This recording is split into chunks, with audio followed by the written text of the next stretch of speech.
So I have a confession. I've been thinking a lot about Mike Pence lately.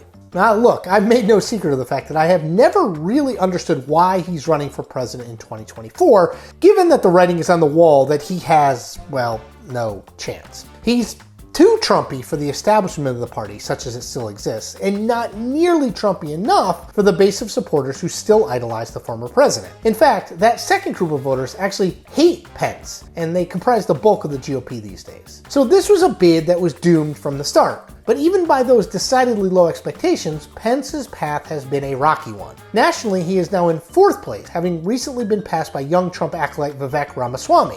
In early states, things are actually even worse, as evidenced by a poll out of New Hampshire this week that showed Pence taking just 1%, yes, you read that right, 1% of the vote. All of this, maybe not the specifics, but the broad outlines, were apparent to anyone paying even a little bit of attention to the 2024 race, which means that it was obvious to Pence too. For all of his aw shucks public persona, Pence has shown throughout his career that he is a savvy political operator. You don't get into House Republican leadership, get elected governor of a state, and wrangle your way onto the national party ticket by accident. Doesn't happen. So Pence had to know on some level this was coming. Again, he might not have known he'd be polling below Perry Johnson, who, in New Hampshire in August of 2023, but he knew it probably wasn't going to be all that good. And by not good, I mean that there was no path realistically for him to come anywhere near the nomination. And yet, he still ran.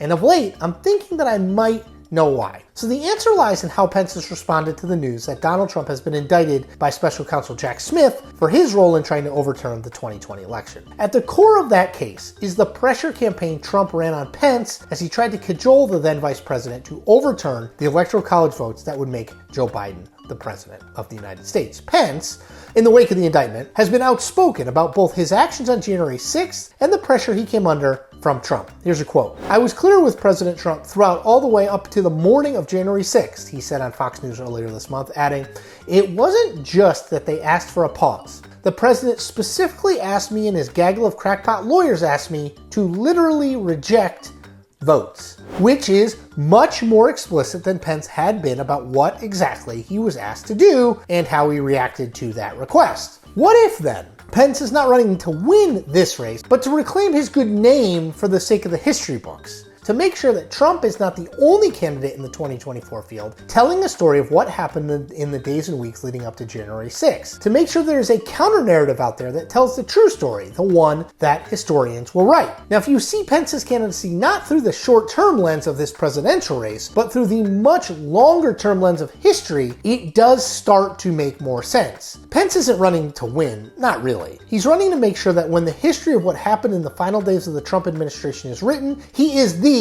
or at least a, hero of the story. Which, sidebar, raises an interesting question. Is Pence actually a hero? He did his duty, constitutionally speaking, on January 6, 2021, when lots of other people, including the President of the United States, were urging him not to. But he did have his doubts about doing the right thing, witness his conversation with former Vice President Dan Quayle. And he did spend 4 years standing at Trump's side, literally, while the president sought to erase norms and practices that had been decades in the making. In the end, though, I think Pence was a hero of sorts. He was put in a terrible position and did the right thing, not the easy thing, which, well, ain't easy. And I think that making sure people know that fact, especially Republicans know it, is what Pence's presidential campaign is really about. This is a campaign for the historical record, to ensure that Pence's side of the story gets told. Now, in the near term, Pence's doubling down on his righteous behavior on January 6th dooms him in a presidential primary where the majority of Republican voters do not believe that Donald Trump lost the election. But Pence is betting on the idea that in the long arc of history, there will come a time when the Trumpists